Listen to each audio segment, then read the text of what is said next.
Eno, yes, Salam TV. It might seem crazy what I'm about to say. Here's how you chase that gray away. You're a hot air balloon that could go to space. With the air like you don't care, baby, by the way.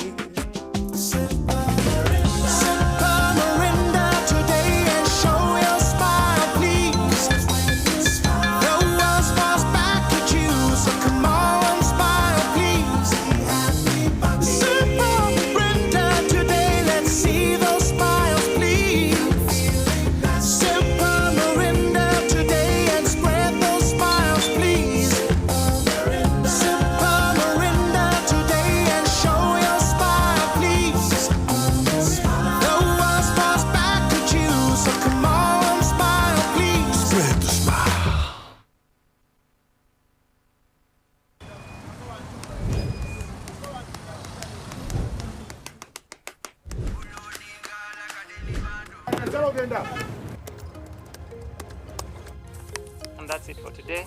Till the next episode.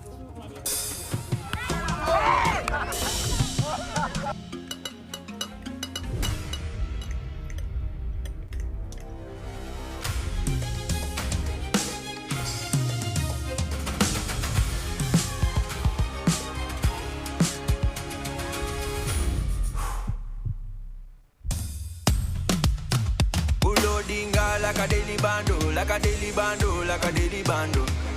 Omuliro nguwulira muli mumutima kukankana like drums. Kalakata, kalakata, enendungu yakusabula. Mikono juu, free your fire, free your fire, free your fire.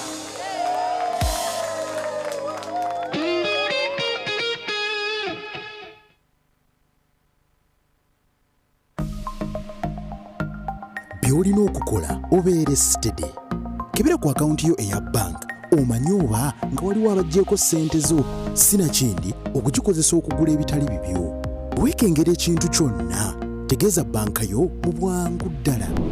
In partnership with Uganda Communications Commission and NBS. In a digital world, not everything is what it seems. False stories today spread faster than truth, leaving us all wondering what's real. Disinformation misleads, misinformation misguides and spreads confusion and fear. Dismiss, a campaign to help you think critically, question wisely, and verify thoroughly. Join us. Let's build a more informed Uganda, one truth at a time. Dismiss, inquire, verify, confirm. Together, let's fight fake news. Eno, yes, Salam TV.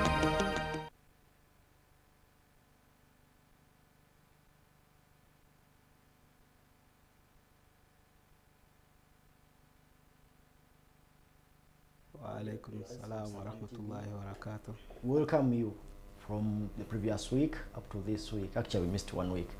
From that is before the coming back of our pilgrims.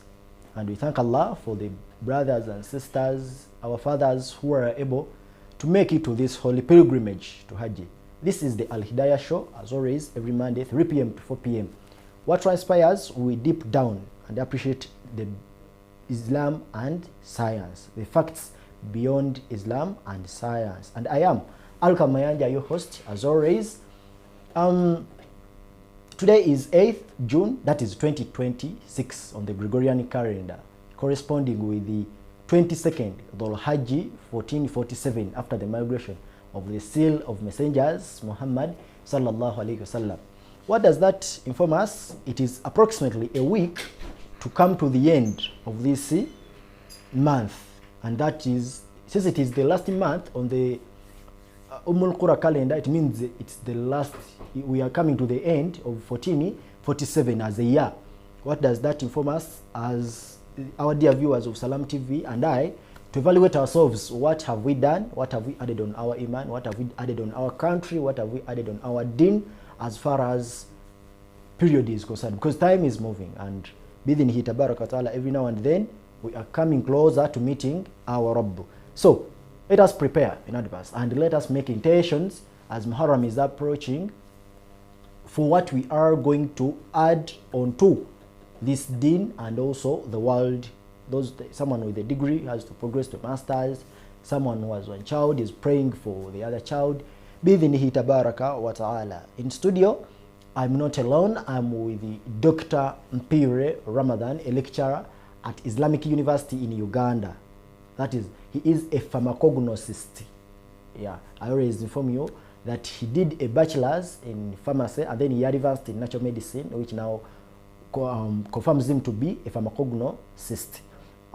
Today we are going to talk about a very important aspect in a life of you, our dear viewer, and I. What is that? That is the knowledge and science beyond the worldly life. The knowledge and science between the worldly life. What is the worldly life? Of course, we all know. When we are approaching death and when we die, is it the end for us as believers and Muslims at large? No. We all believe that there is life after death. So we are going to deep down into this science, bidhnihi tabaraka wa ta'ala. Doctor, you're most welcome. Could you please, in one word, say salam to our dear viewers? Alhamdulillah, wa salatu wassalamu ala nabiyyina Muhammad Sallallahu alayhi wa sallam wa ba'd. Assalamu alaikum wa rahmatullahi wa barakatuh. Wa alaikum assalam. As usual, our dear viewers, I'm Dr. Mpire Ramadan. Yes. Doctor, to begin with, of this worldly life, what would our dear viewer of Salam TV appreciate in the first line about what is the worldly life? Okay, after worldly life, yes. Because we have some people who still believe that we don't have worldly life, and someone is like, oh, if I transgress, I transgress. Good enough, I'm going to die, and that's all. Okay. Yes. So you want us to first throw more light about that?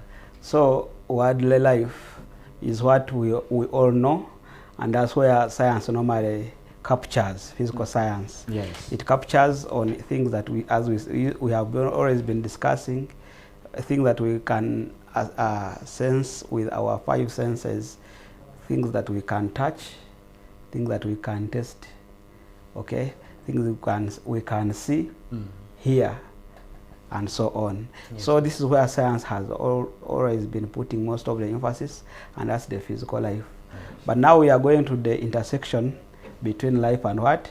And death. So someone may ask me, what is death? I see we are looking at beyond death. But the way you are asking me the introduction for it, so what's death? Yes. What's life? So actually, in the physical life, it will be, in the physical life, physical sciences, it may be hard for them to define what death is. Yeah. But now it is opening us to another aspect that is called the spirit, beyond what we call the body.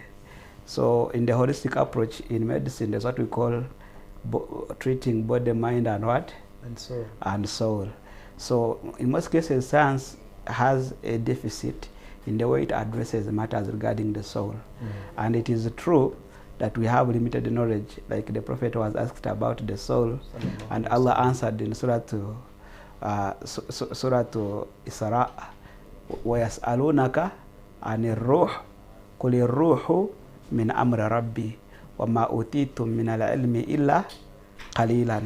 That they are asking you about the soul. Tell them it works on Allah's order. Okay? Yes. You have limited knowledge about it. That's the spirit. So when we talk about death, we are separating the soul permanently from the body. Yes. And that's what we call what? Death. That's what the ayah in the Quran says. كَيْفَ تَكْفُرُونَ بِاللَّهِ وَكُنْتُمْ أَمْوَاتًا. How dare you disbelieve in Allah, yet you were dead. So no one can recall when they were 1 year, right? 1 year? Old. Yeah, at least 1 year I can't, but at least for 4 years I can. Yes. Tell some so you can't imagine what it was, they only tell you. I brought 1 year because I wanted to be close to you. But your birthday, they will always tell you what happened. But now imagine when you are in the womb, and before that, and before that. So you are in a state of death. Because the soul was there. That's what Allah tells us. That when He created Adam, he seized on his back and created all the souls as far as Adam and asked them, وَأَشْهَدَهُمْ عَلَىٰ أَنفُسِهِمْ. He took a covenant upon those souls. Alastu bi rabbikum, am I your Lord? Kalu sami'na, we have heard. And taqulu yawma al-qiyamati inna kunna an hadha ghafirin. So you have no excuse on the day of judgment that we did not know.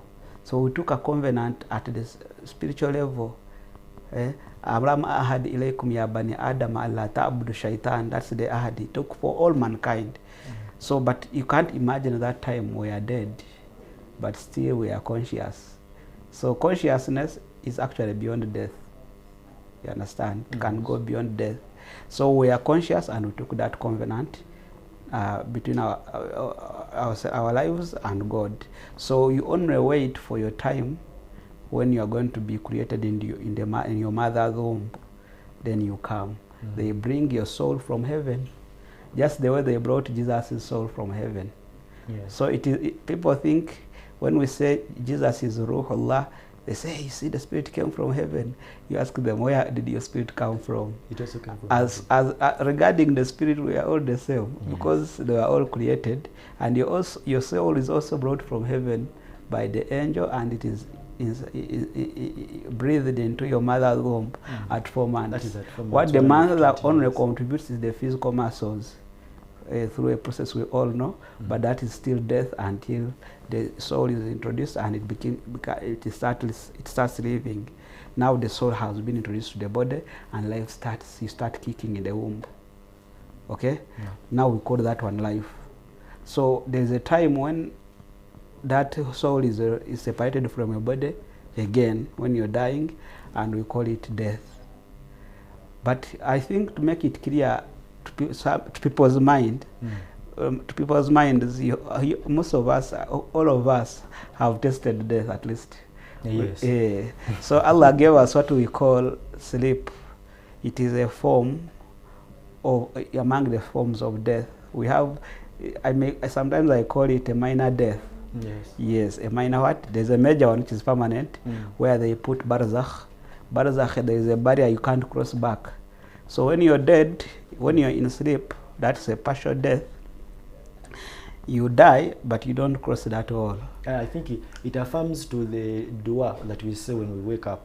I mean, this dua affirms to it. Yes, when exactly. Alhamdulillah ahyana ba'da ma amatana wa ilayhi nushur. It is real death, but now you don't cross the wall, the barzakh. Because when you cross the wall, your spirit crosses that line, you don't come back. Okay. So the spirit can move when you're sleeping. That's why you see people going to Hajj when they are in Kampala. So all to wake up is in his bed, yet he was in America. Some of them can even get married. Others, you understand? Yes. Funny things happen, then all to find they are actually in their beds. So what has moved is the soul. Your body remains here, but though it moves, it is in close contact. And that's why when we are waking that person up, you touch him slowly. He wakes up not in panic, because if your body is tampered with high seizure, so there's a way the soul panics to run from America to find you in Bwaise at that terrific speed, because someone is tampering with the body. That's why you see someone waking up with a lot of what? Panic, energy, disorder. Is there by any chance where it so happened that someone doesn't come back? Yes, and that's what Allah says in the Quran. He says, Allahu yatawaffa al-anfusa hina mautiha. Allah yatawaffa. Yatawaffa can mean taking to sleep, can also mean to die, can also mean to seize someone. Yatawaffa al-anfus, he says the what? The souls. Or he takes them to sleep, or he kills them, whatever he take. Okay? Hina mautiha, when they are dying. Wallati lam tamut fi manamiha, and those souls which do not die when they are sleeping. Fayumsiku allati qadda alayha al-maut, those which he had ordained on them that they are supposed to die, their terms have reached. Yumsik, he captures them from there. So after taking all of us asleep, There are those they capture. They say now you are not returning. They cross the line, the barzakh. Okay. Doctor, then others وَيُرْسِلُ الْأُخْرَى, others are released إِلَى أَجَلٍ مُسَمَّى, until the appointed time comes, and they are also going to be arrested there. And they cross the barzakh, that line where there is, it's a line of no return and no more communication. By the way, even those people who ask the people in the grave, they were judged. I hear the Waganda call it Impewo Zechika. Those guys cannot hear you because they have crossed the line. So once you are between that wall, that other side, you have no communication with people on earth completely. But you cannot communicate to them, though you can feel them. Yeah. People who visit you on Friday, you can visit people on graves.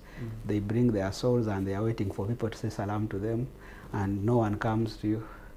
Even these souls interact when they are there in that world. Those who die late, they meet those who died earlier, and they ask them, oh, Muhammad, you have come? Yes. How is the world out there? They don't know. Hey. You say, Akram married. Hey, Akram married. What about maybe Yusuf? Yusuf died. Alayhi salatu salam, for example. No, another Yusuf, not Yusuf alayhi salam. There is a certain Yusuf who died. When was it? It was September, but we did not see him. Those who are already there, they didn't see you. Yet the one who has come from the earth, who have died fresh, is telling them you died earlier. But we didn't see him. Yet he died. Then they know that guy entered in hell. So those bad ones also go to their side. They don't communicate with the good ones. From there and then. Yeah. So when you disappear, they say, he came, but we have never seen him. Then they know he went the other side, the left side, in the torment. So they will never see them. So if you want to meet your colleagues when you are dying, you have to watch your deeds.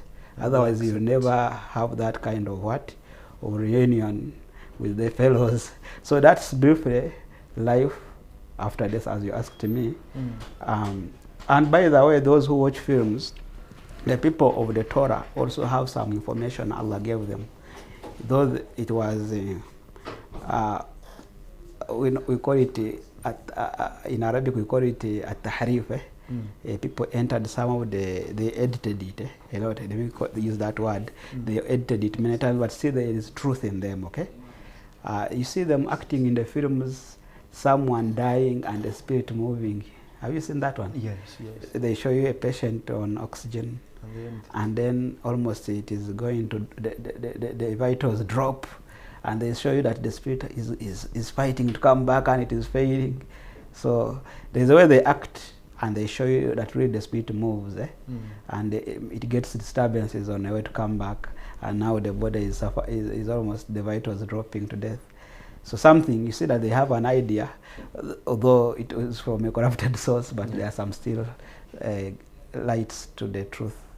Now, so that's briefly death, how I can define it, separating the spirit from the body in a permanent way. And we've seen sleep as a partial separation, but a close contact, close linkage. Yeah. So, Doctor, for our dear viewers who are seeing us, what is the relationship, or what is the knowledge and science in relation to now the life after death? I wanted to talk about those people who have knowledge. They have a status they have over other people. Something small before we go to that one. The people who have knowledge.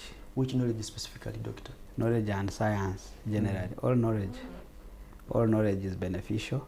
We don't, when they talk about ilm nafi, is something that is general, anything that is beneficial. It can be ilm shara'i, it can be ilm al-hadith, modern science. It can be sharia. Now, we have seen the fighting that where Israel has been killing people in Gaza and has been killing people in Beirut of the recent. It is Iran which said, please Israel, though we are making negotiations with America, you must stop your attacks on Beirut, okay? So the whole world didn't know what to do next, be it the Western world, You know, many people who are unhappy with what is going on, but they have had nothing to do. Yeah. It is only Iran which said, you attack Beirut, we come. And in fact, Trump addressed Netanyahu not involved. But he insisted, as you know, and they attacked. So they have responded. But you see how that science has restored checks and balance to restore life, all the life that has been wasted in the Middle East. Israel doing everything and no one could check it, but thanks to the knowledge of science and advance in technology that Iran has demonstrated, that has restored that balance. That's what we call ilm nafi'. Maybe your Akida lessons would not have brought a change, you understand, upon that situation. So if you think that knowledge is Akida only, then you will not solve that situation with Akida. You need some special knowledge to address some of the life challenges. And that's what Uthman ibn Affan explained and said, Inna Allah la yaza'u bis-sultani ma la yaza'u bil-Qur'an. That indeed Allah, there are some things he can change. He can bring change, a fundamental change using an authority, a leader, a good leader, what he cannot change with Qur'an. Like with Qur'an, you need to explain to people and they do it willingly. It convinces them to do it willingly. It may take you 50 years, right? But you can come with authority and say, from today, we prohibit alcohol. I find you with a bar, you pay fine, and it works. Or I prohibit marijuana, and it does what? It works. It works. But it will take you time to convince people about the dangers of alcohol, how it brings fatty liver and cirrhosis. So they fear, they will tell you, you've seen, we have also taught people to live adultery because there's HIV, but wow, nothing has worked. No, like after all, I will die. But if you bring a good leader and says, okay, for example, all hotels, they must allow couples who have a marriage certificate to enter. I saw one in that Yumbe. Could be another that can bring a different immediately. I went to guest house in Yumbe, and for you to enter to sleep with a different gender, you had to come with your marriage certificate, and everyone knows people who go for field that side. So still on knowledge, that was sure that knowledge is vast and wide. But what is the status of someone who has knowledge over other people? In fact, the Prophet said, "Kafadli." It's like my status upon the lowest person amongst you. You are talking about the Sahaba. So imagine the status of the Prophet and the lowest person amongst the what? The companions. So it means that someone who has knowledge and those who don't have knowledge, the difference is this one is at the level of the Prophet and the other one is at the level of a common person. That's too much different. In another narration he said, Kafadl al-Qamar. It's like the status of the Qamar, the moon. Fi laylatul badri ala sa'il kawakib, on a full moonlight, a full moon, you know, full moon. So the size of the moon is complete. Now compare the size to the other stars. So if you look up, that is in the 13th, 14th, 15th days, which we normally fast, we experience a full moon, okay? And that's why they call Ayamul Bid, the white days, because the night is so bright. So the size of the moon is so big. That is the size, the status of the alim, or the scholar, the scientist, over someone who doesn't know, and others are like stars. So that is the status that Allah has put for them. Yes. And so we really have regard for science and scientists. So we encourage everyone to take a step towards those, and it's a big responsibility that Allah has. Sciences. Both physical sciences, all knowledge, social sciences, physical sciences, Sharia sciences, and so on. Yes. So even Jeff who doesn't want to go back for a master's should change it, make up his mind somewhere, somehow. Yes. Okay. So now, Doctor, back to my question. Now, the one I asked about the relation between knowledge and science and then life after and the afterlife. Okay. In the next 1 minute as we go for a break. Oh, yeah, it is so brief, but maybe you are going to build on it. Yes. Okay. As we said, that what we knew, most people know that science addresses matters of this world, okay, physical things. Yes, that is and they are using senses, right? Sight, and that's because Allah has put a limit to our eyes. When someone is dying, Allah says, "Wabasaruka al-yawma hadid." Okay, that is in Surah Qaf. Yes, wabasaruka al-yawma fakashafna anka ghita'aka. We have uncovered the covering that has been on your eyesight. Wabasaruka al-yawma hadid. Today, your eyesight is what? Is sharp.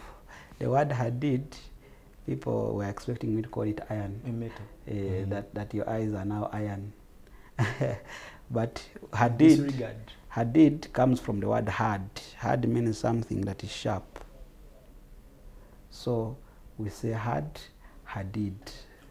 Yes. So your eyesight is sharp. You are able to penetrate to see things that you are not seeing. As you have warned me to utilize my minute, we all know a small thing that can bring us to understand how we are limited in sight. Have you seen the cat? A pussy cat? Yes. In the darkness. Yeah, we had a full presentation about the cat actually. Now this time at night, and not on a full moon. On the dot moon, the one we experience when Ramadan is starting. It's like a no moon. By Maghrib it has disappeared. Imagine at night when there is no moon at all, and the stars have covered, the rain has come, and you are inside the house, total darkness, but the cat is chasing seriously, chasing the rat. Even the rat is running seriously. That chase, you can't imagine it. Can you see anything? Nothing. For me, I used to wake up in the night and I failed to identify east and west, north and south.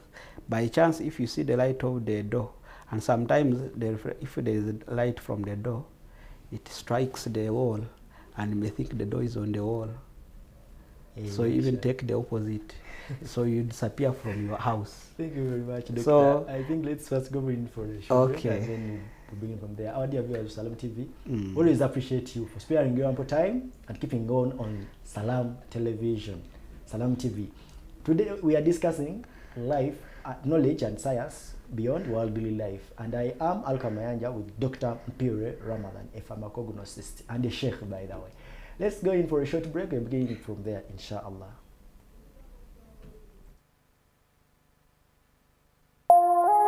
Eno ye Salam TV. Today we are in Makerere College School and we've got our winner, and that is none other than Michelle. I am sure you've already gotten the school fees and the excitement is already there. Thank you so much. Bitufu JBD. Michelle has won school fees for a year. Never Zaba Momo. 3 times paid, cleared.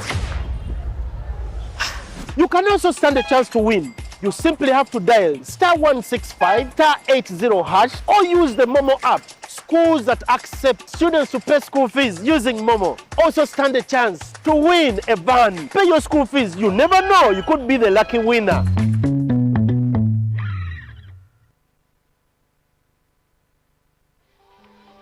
Your faith should never be out of reach. No power? Do not stress. Move to your smartphone and stay right in the moment with AfroMobile. And for the Muslim community, every teaching you need is ready to listen to anytime, anywhere. Wherever you are, whatever the time, AfroMobile keeps you connected to your faith. What makes us who we are is that we are freed. But when we are freed for service. Afro.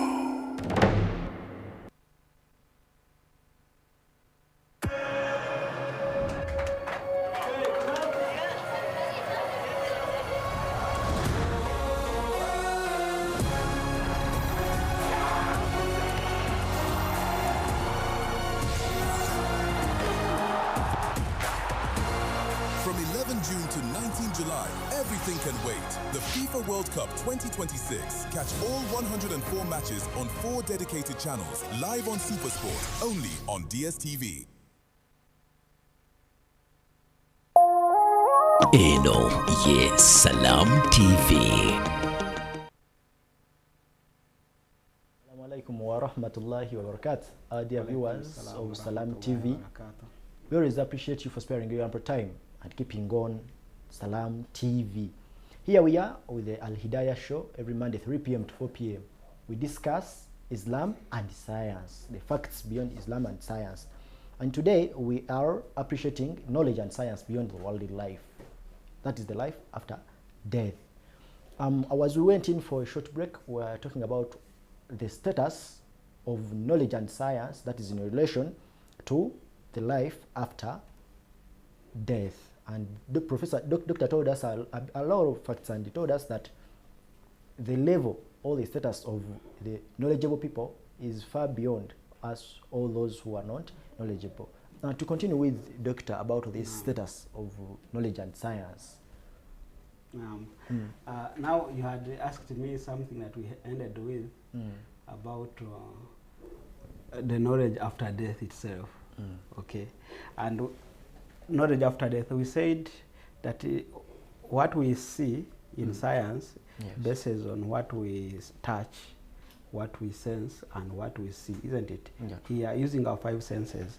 In your laboratory, you normally test with your tongue, or smell with your nose, right? And me as a nutritionist, we use the tongue somewhere, somehow. You used to do precipitation and say white precipitate. Yes. That one you see and make observations. Then we say you are a scientist. You are using your senses. But we said that our eyesight, even our hearing, is limited when we are in this life. Okay.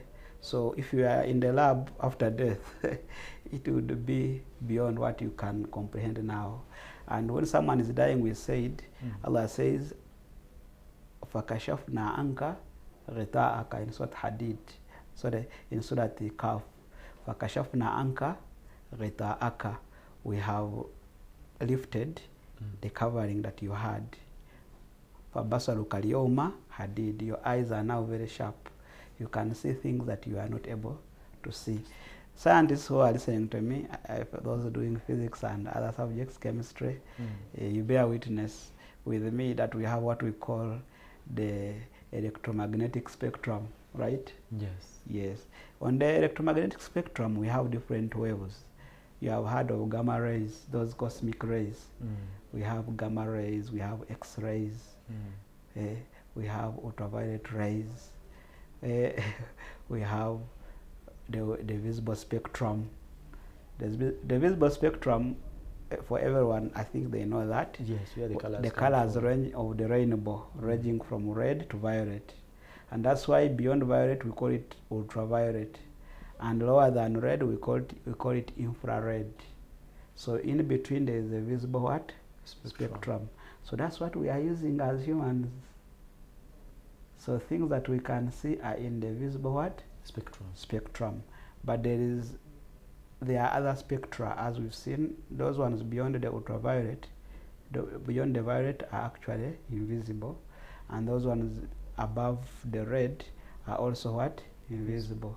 So you may not be able to see things that you can be only seen under infrared. Maybe you need to put on glasses that see through infrared. So we talked about the cat that can make a very serious chase in the night, the dark night. But do you think that cat moving efficiently at night is using your normal your visible spectrum? Of course it can't. It must be seeing through another invisible spectrum and making its chase as if it was day. Very, very efficient. So in that aspect, I think Allah is going to widen our spectrum, and we are also cats, or beyond cats. We are able to see things. Now we'll be able to see jinns. There are other creatures that we cannot see now, but they are there. Jinns, shaitan. So imagine if shaitan is seen from infrared, and your eyesight is extended to infrared, you'll be able to see Satan. Yes, you're able to be. The other spectrum, we have radio waves, TV waves. We all have TVs at home. We have sound waves, we have microwaves, and so on. All those ones are longer waves beyond the what? The infrared. Yes. So all the ones are spectra, and maybe there are creatures that cover a certain can see through a certain what, a certain wavelength. For example, jinns, they use other wavelengths that we don't use, but they also use ours. You see, a cat can see through maybe infrared, but also sees through our own spectrum. That's why they also see during the day. So jinns can see us. Jinns can do what? But they also use their wavelengths that we cannot see through. So we cannot be able to see them, but they see us in that aspect. So when you're dying, you are going to see other creatures beyond human beings. So someone dying, he start crossing between the worldly life to the life after, and Allah normally shows him creatures, and the creatures come. In fact, shaitan comes. That's why in our dua we always say, وَأَعُوذُ بِكَ رَبِّي أَن يَحْضُرُونَ.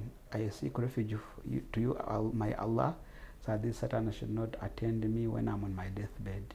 Shaitan comes, and you see it with your clear sight.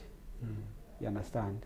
I think maybe these people who are asleep, as we have already discussed, that's why they are also able to see things. They are also not using this radiation now when they are sleeping.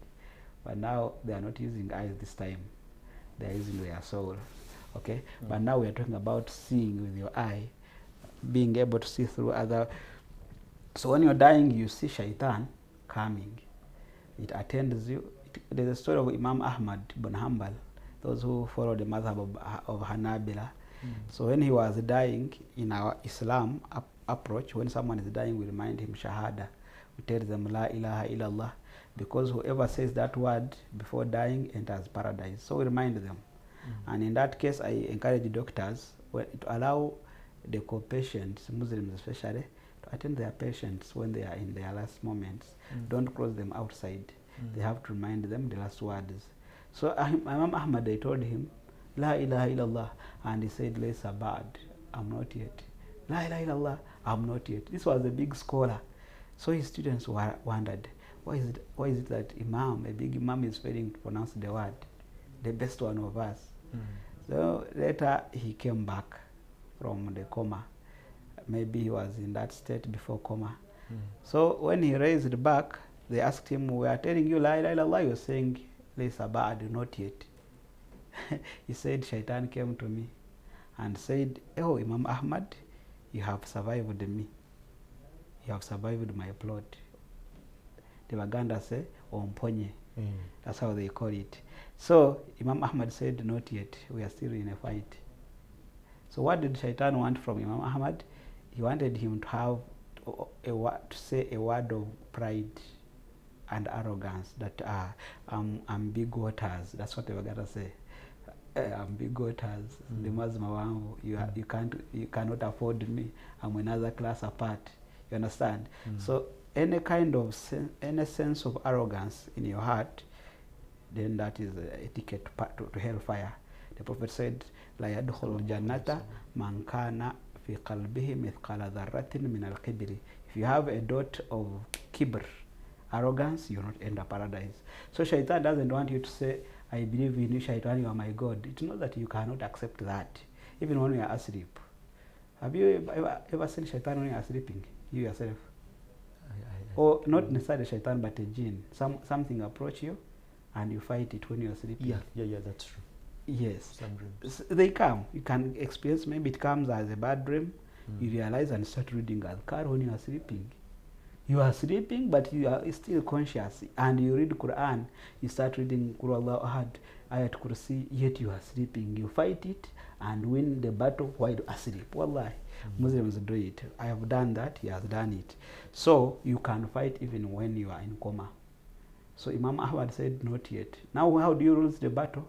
Shaitan will say, it knows that you will not accept it as a creator or a god, but it wants at least to instill arrogance in you.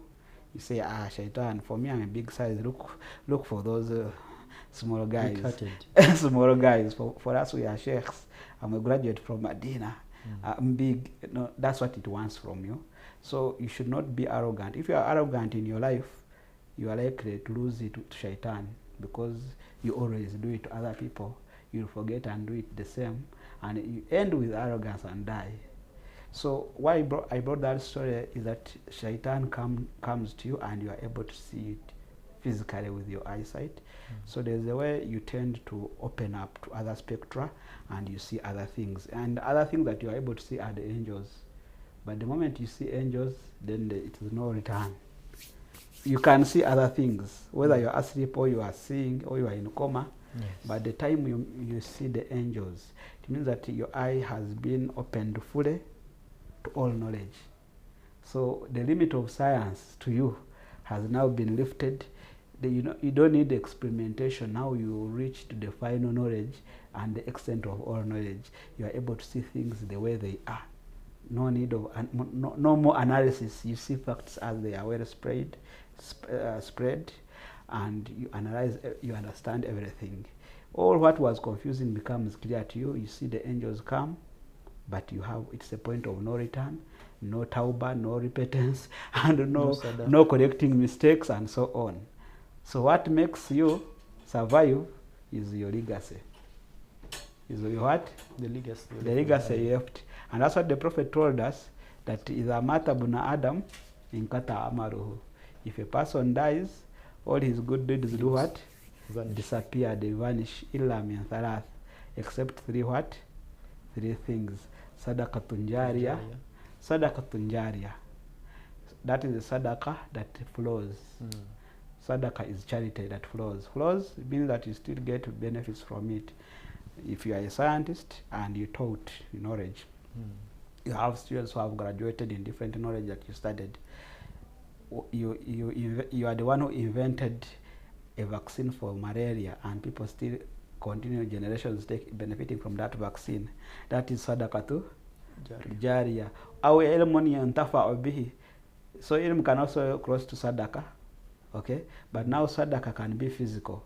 Can be physical, like a plant mango tree you planted, people get shade and fruits. A well you constructed, a school you built, social services. Okay, so then the knowledge, the students you taught, the knowledge, the books you published, or everything you do, and people continue benefiting from them is what we call sadaqatun jariyah, the continuous or the flowing what? Charity, and the knowledge that is benefited from. A waladun salih yadu Allah, or a good child that keeps on praying for you. So if you raise a child very well, he will remember you after death, right? Yes. And the child, now you give your child a degree in science and a degree in Sharia. He also carries on your legacy, does the same to his children. So you are going to have overflowing what? Rewards. That's what the Prophet said, that man amila sunatan hasanatan bil Islam falahu ajruhu wa ajru man amila biha. If you start a good act, you have its wage and the wage of whosoever works on it. Wa man amila sunatan sayyatan, and whoever starts or initiates a bad sunnah. Sunnah means a way, an act, a way of doing things. If you start something, maybe a bad vice, okay? Now imagine someone who started homosexuality, or someone who started killing, like Kabil, the first man to invent killing. So whoever kills to death, they say Kabil has killed. Whenever Israel buries children in Gaza, they told me Israel, they dig very big ditches, and they push children, young children, babies, into the hole and cover them with bulldozers, with sand, screaming alive, and they bury them like that. That is happening in Gaza. So, but whoever, now imagine all that genocide and ethnic cleansing. Now they say Cain, the one who killed his brother among the children of Adam, they say he has also killed. He has copies of whoever kills up to today. Why? He started something bad.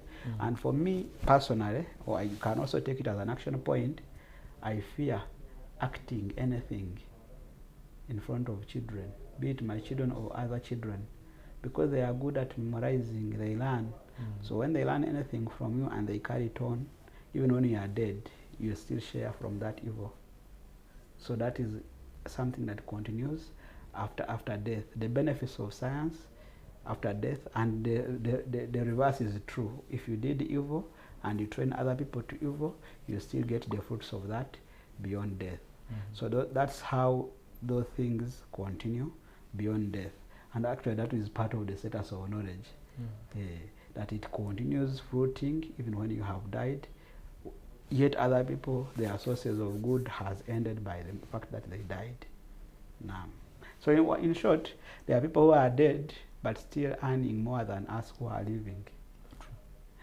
Because his legacy is great. However much you pray and do sadaqah, he's still earning more than you can imagine. So we need to work hard on our side. If it is science, knowledge, we invest a lot and we teach others. So make sure what you have, it is beneficial to people. Whatever you have of the knowledge, of your money, of your power, make sure you benefit people so that you have a legacy that carries on after you have died. Thank you, Doctor. Doctor, would you please explain to us the responsibility of our responsibility now, that is towards the knowledge and science? Exactly. In fact, it's something I have initiated, that the responsibility to science is to give its real due. It's real due. So what we call thanking Allah. What we call thanking Allah is not saying I express my gratitude. No. Like when I give you food, how do you say in Baganda? In Baganda? And you think you have thanked. So many people, when they eat, they say Alhamdulillah. That is thanking, but it's not absolute what? Thanking. Gratitude. The absolute gratitude is doing something, making use of what Allah has given you in the right way.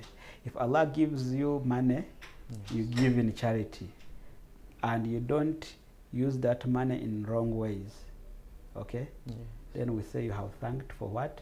You've shown your gratitude. Money. Yes. By the way, that's why people who have money, wealth, and status, and science, are the people who are going to delay in accountability at the day of judgment. Like the Prophet said, La tazalu kadama abdin, La tazula kadama abdin yawm al-qiyamah, hatta yus'ala an arba, until they ask him that the person at the day of judgment is not going to leave his the account grounds until he is asked about 4 things. Among the things they are going to ask him, an ilmihi. They are going to ask him about his knowledge, science. Okay? Fima, they are going to ask you about your knowledge, how you exercised it, how do you benefit other people with it. They ask you about your money, fima iktasabtahu, fima iktasabta wa fima anfakta. Min aina iktasabtahu wa fima anfakta. So how did you earn it and in what did you invest it? They are going to ask you many things. So you see, money, they ask you about your knowledge. They ask you about your life, your time. You wasted your time. They ask about your and everything, and your body itself, how you spend your body, and so on. So whatever Allah gives you, you thank it by giving good due of it. If they give you money, give in. If they give you knowledge, teach it, the right knowledge. But you find some people corrupting the knowledge. He uses the knowledge to cheat other people. You have not thanked God for that. So you are not giving the responsibility of the knowledge that you are given. They give you knowledge and you corrupt. You are a leader. You know how to use your knowledge to play with the pen and cheat other people and do others. I have seen scholars, even in the Sharia side, you are a mufti, but working for the state because you want your state leader to acknowledge you. So you pass a ruling that makes him happy instead of saying what Allah commands you. Especially if you are a good follower of your politics, you realize that most of the Arab scholars have been silent about the genocide going on in Gaza, and the true reason for that is because they are aligned to their rulers. Okay, in the Arab world, since the Arab rulers were not participating in saving Gaza, so they could not allow a scholar, or a scholar did not want to annoy the leader, and they also kept quiet. So in that way, you have cheated the knowledge. Yes. In fact, it is a big jihad to stick to a word of truthfulness against a tyrant. If it means justice, you stand with what? And say the word of truth using your knowledge. So that's the responsibility, using the what? The knowledge that Allah has given us. In fact, that is the amana that Allah mentions in the Quran. Inna aradna al-amanata ala samawati wal arda fa'abayna an yahmilnaha wa hamalaha al-insan. Allah says that He put the trust. That trust is the knowledge, the science, which you not find in mountains, you not find it in animals and other things. It is us carrying that knowledge. That's the amana that Allah entrusted with. Okay, Allah entrusted it on the heavens. They refused. Imagine, they said we cannot afford that. Let us do other things. Okay, Allah said okay. Mountains take it, and earth. The earth said no, spare us. We are not able to take. Mankind said, I'm going to take the charge of the knowledge and the responsibility of it. Okay? Yes. Allah says, Innahu kana zaluman jahula. He didn't know what he was carrying. And that's why Allah gave us free will and gave us responsibility and consciousness. So other things they do automatically. They are like robots. We've been talking about the heaven and the way the universal laws, they are following a pattern designed. They can't transgress it. They can't think on their own. They can't do beyond what has been prescribed. It's only mankind that has been given a room for expounding. He thinks on what he's supposed to do. He can choose to do what even Allah has put for him as a guideline or not follow. And he's the only one who is accountable at the day, at the hereafter, at the day of judgment. So because of that amana that we are given to take charge of other things, take charge of our fellow humans, we have a big responsibility to pray with the knowledge we have, to serve the one creator using our knowledge, because he is the creator of all that knowledge and all the universe, and he deserves it, the worship alone. And how we relate with other people, with animals and the entire universe is a responsibility that we have based on the knowledge Allah has given us. So transgressing it is khiyana, is dishonesty, and leaving the responsibility that we are given. That's the way elevated knowledge and science is, that it is the amana that Allah actually gave us. I think the best example that I have is Imam Hassan al-Basr. Now he used to use his knowledge in the very best way possible. You are tyrant, he tells you this is so and so and so. And that is one of the biggest lessons that we learn from his life. Doctor, in our last minute, in conclusion, about all these events of after death that we talked about. Yes. Regarding knowledge after death, there are many things that we are going to experience that, of course, science cannot explain them, but there are realities that are going to happen. That one will require us a very long series. Yeah, true. But indeed, when you die, there are many events that happen. We see the souls going, and from the souls, you die. There's also the day of judgment. That one, so it's something big. There's accountability. There are those who are entering paradise and those who are entering hellfire. But maybe to talk about at the exact time of death, which is very important that everyone can understand. So that's when they are going to fetch you. We said the last words are very important, as we said. Reminding someone to die well is very important. If he's in the hospital, to allow the sheikhs to visit them. It's most common in palliative care, but these people who are just sick, and it's not common, because you find it that the doctors are fighting with life. But in palliative care, it's common, and it's actually they can allow one person to be there. Yes, he says something. You see, those people are in critical condition, but their souls respond. Have you ever been sleeping? When you're sleeping, and someone makes some stories there, you can engage in their dialogue, but in a form of a dream. Yeah, that's true. You're unable to respond, but you're listening. You follow the thing. So when you're telling them La ilaha illallah and they are in coma, there's some way somehow they listen and understand and possibly reply in a way you may not be able to comprehend, maybe silently, or maybe if they're able to move the mouths. It happens. There are those who dream loudly. You can dream and say it, or can speak it out when cannot move the mouth, but at least he has said it. So they hear, instead of getting confused by the satans that are surrounding them. If they hear your voice, they will not accept the satans conniving, bring it bad news at the end. So it is very important. Thank you. What happens at the last moment. And if you are bad, you are going to see the angels, they come and pick you.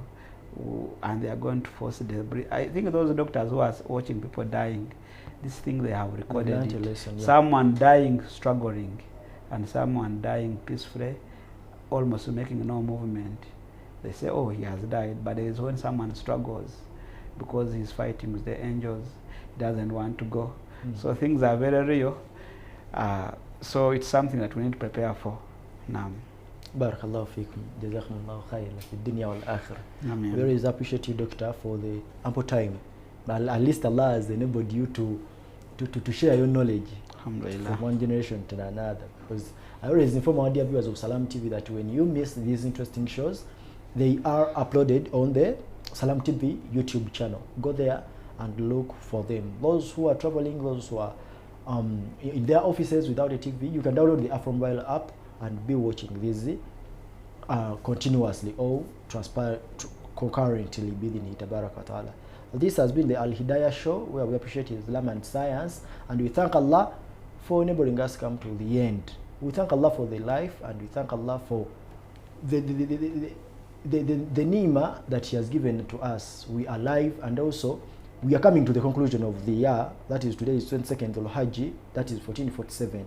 And we thank Him for our brothers and sisters, our fathers, our mothers who went for Hajj and they came back alive. May the Almighty Allah accept their good deeds. And also, I know when we are in the same world, we are benefiting somewhere somehow, because they are righteous and they will encourage us within Tabaraka wa Ta'ala. Our dear viewers of Salam TV, this has been the Alhidaayah Show. We are not going to proceed from here, apart from welcoming back our brothers and sisters from Al-Hajj, and let us bring intention for good deeds and plans for the year 1447 within Tabaraka wa Ta'ala. May the Almighty Allah enable us to reach there. Assalamu alaikum wa rahmatullahi wa barakatuh. Wa alaikum salam wa rahmatullahi.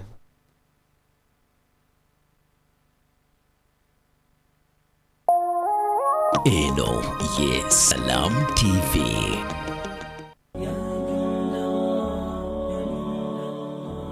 Entambuza ya daawa tugyongeddemu ebisoko n'ebinnonogo mu budde obunyovu ku muzikiti gwo wennyini mu kitundu kyo. Era ku Mande tuba ne Sheamus ni kiti. Togwamu ssuubi luliba olwo Allah n'akwanja. Okuwanjaga kwonna ng'akuwulira gwe tossa mukono kusaba, togwamu ssuubi. Olwokubiri, Sheikh Salim Bosa. Wasta'inu bis-sabri was-salah. Mweyambise nnyo okubeera abagumiikiriza era